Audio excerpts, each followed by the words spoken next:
three major types of leaderships, and then what could be one of leadership triad, one characteristics that we can develop that can really enhance our lives and even lives of others around us.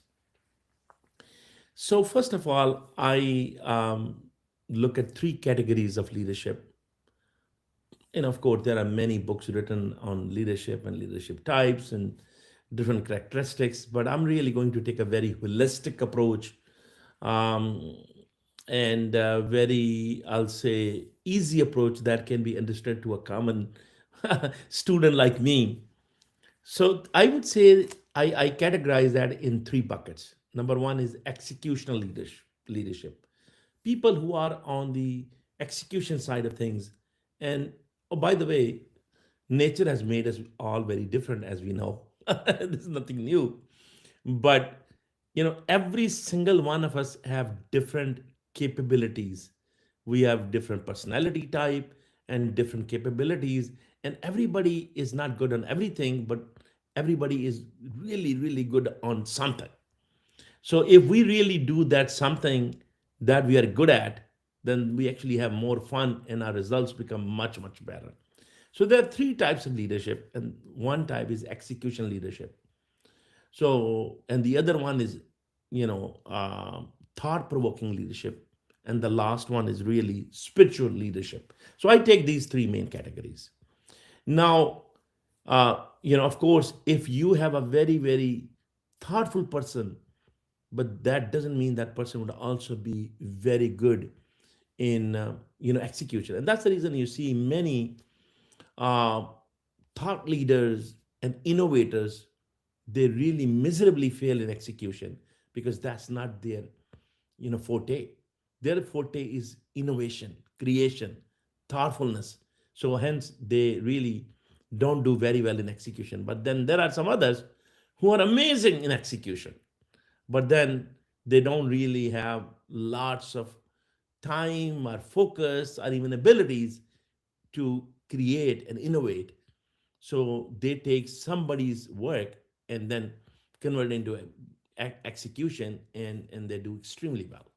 And then there are others who really don't care for any kind of results. They just focused on connecting themselves with the higher being and creating a moral solution. And I call them spiritual leaders. So these are the three types, and sometimes these boundaries intermingle. People like to learn from one and another, and that's good. There's nothing wrong with it, and that's the reason. As you see, as the time goes by and people go through different experiences, they end up actually developing each type a little bit in their lives. And of course, the best leader would be who actually would master in all these kinds. It's not, probably this lifetime is not enough to master in every single type of leadership, but one should try. There are people, especially prophets and those people who have brought change in society. They actually have, a lot of these triads and different kind of leadership qualities in them. That people, especially prophets, they are spiritual in nature, but they're also very thought provoking, and some of them have brought very good sustainable change, and then hence they're best executed as well. So it all depends on what we really work on. So those those leaders who are execution in nature, they are very technical and tactical focus, whereas the thought leaders are very strategic and technical focus, and whereas the spiritual leaders are really very strategic and moral focus. They don't look at the material things, they look at the immaterial change, more of having a much broader vision and connectivity with the higher being, and changing yourself and thinking bigger than life. I'm not saying whoever is really best or whoever is really better than the other. It all depends on what job you're in And then it really depends on how much you focus and try to develop whatever your liking and focus is.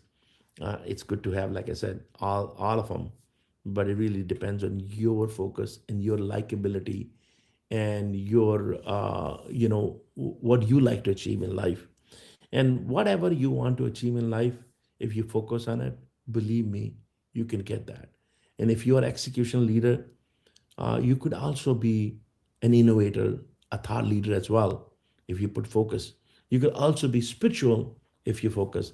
And honestly, in my opinion, if you are all three in one, there's nothing like it. That's the great leader. So how do we really become great leader? Lots of books, lots of material, lot of different characteristics people talk about. People like, excuse me, Stephen Covey and Good to Great, and all those books talk about different type of characteristics, how to become a thought leader, and how to really become a good execution leader, and how to really become a spiritual leader. But there are some common characteristics which everybody talks about, and I think which are needed for any kind of successful leadership. We're going to talk about those, and let's talk very quickly today about humility. How does humility help us become better execution, thought, or spiritual leader? Because really, if you are not humble and if you don't have the humility, then you do not really unveil your own potential. And let me give you some references. That there was a study done in 2013 by Owens, Johnson, and Mitchell in University of Michigan, and they basically said express humility in organization, implication for performance, teams, and leadership. And it was published in the organization Science Journal. So basically, what it talks about, and then there is another study, which is Fisher et al. Study in 2025, and that study really talk about you know how humility help you scientifically you know open up your own potential. That basically your own brain functions don't work properly if you do not practice humility. You have lots of blind spots. You do not have the right analytical capability, and hence you don't really see lots of hidden gorillas which are all around you. And I'm sure you can all take those vision impairment test where you you you see the hidden gorilla but you don't see it. So there are many small tests which you can really watch those videos, and you'll see that how you miss those things. You miss those things because you are focused on your strengths and your sometime you know self promotion, and your boasting of your yourself instead of really being humble. So humility really help you unveil your brain functionality and your heart functionality. It's really the brain and heart both that really help you, uh, break your barrier and improve your capabilities.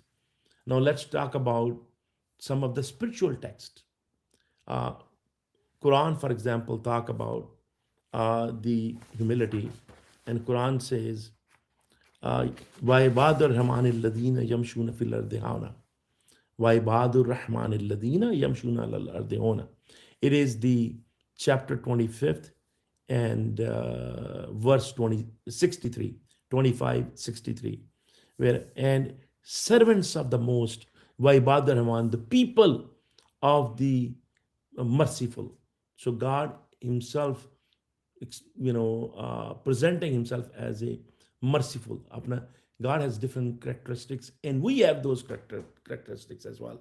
One of His characteristics is Rahman, That's a very common name, which is used in, by especially by Muslim, by saying Bismillahir Rahmanir Rahim. I begin with the name of Allah, the Creator, who's most merciful, Rahman Rahim, and who's most gracious, most merciful.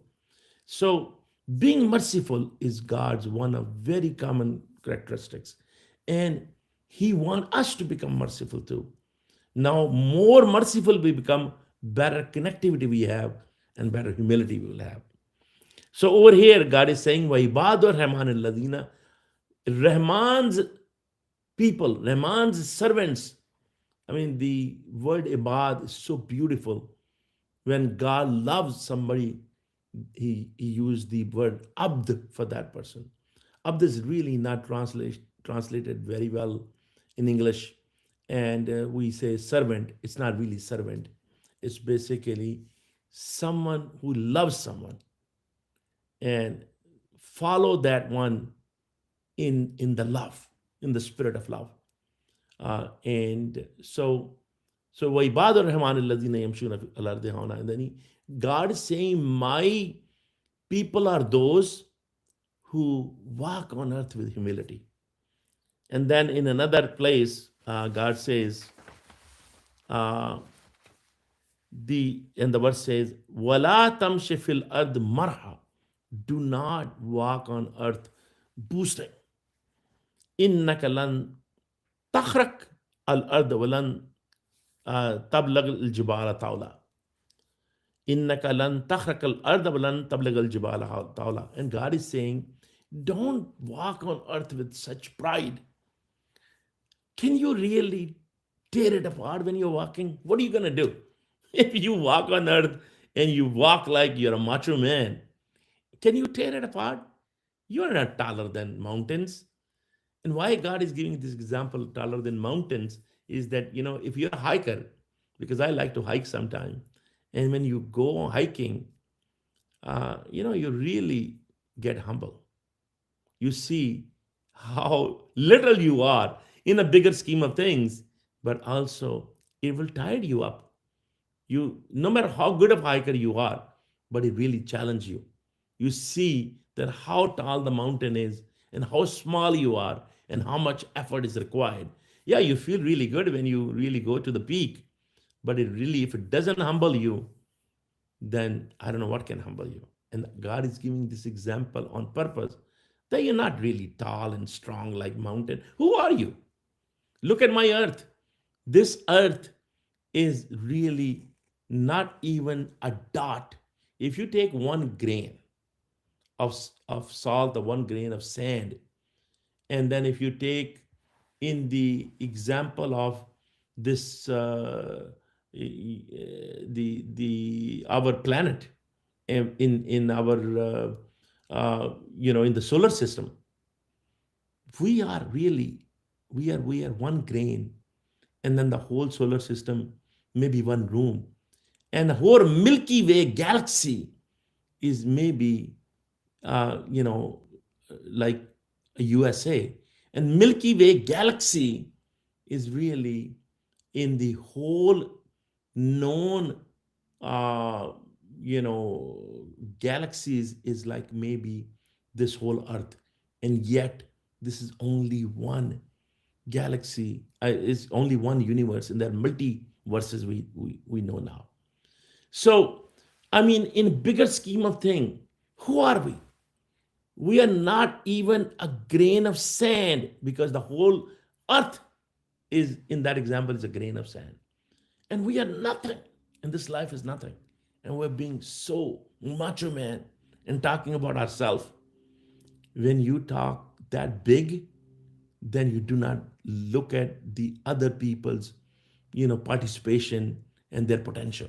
And when you are humble and when you have humility, then you look at others, how important they are in your success, and you can increase their potential. And now this is exactly another way to look at it, is that when you have what you call it, like an inertia, a lot of time in leaders' life, no matter how good of a leader you are, you get stuck. You feel like nothing is moving.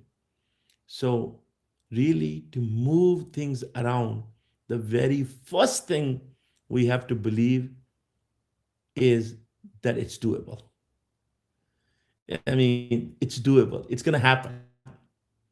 And the very first thing, you go to any psychotherapist or psychologist or anybody, if you feel that you are stuck, if you go into a dark room and started really looking at all of your failures, it's not going to help.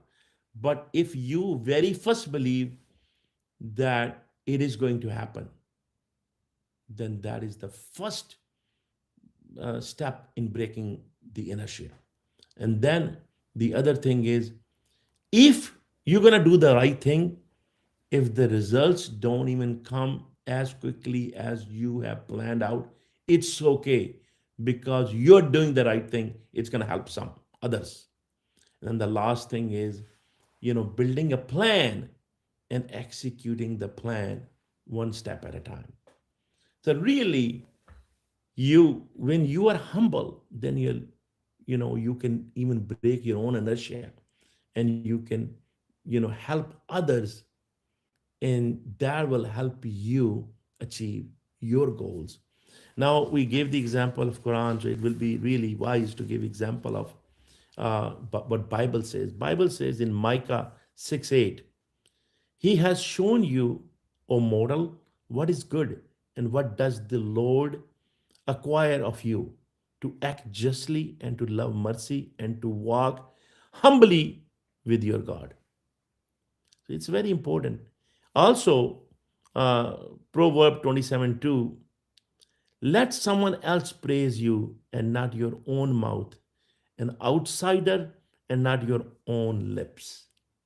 So, what happens nowadays is unfortunate. A lot of time you see execution leaders, and most of head of the states are even very executional. They should be executional, but they also need to build some thoughtfulness and some spiritualness, because at the end of the day, bigger matters don't get resolved just by execution, but by thinking big and thinking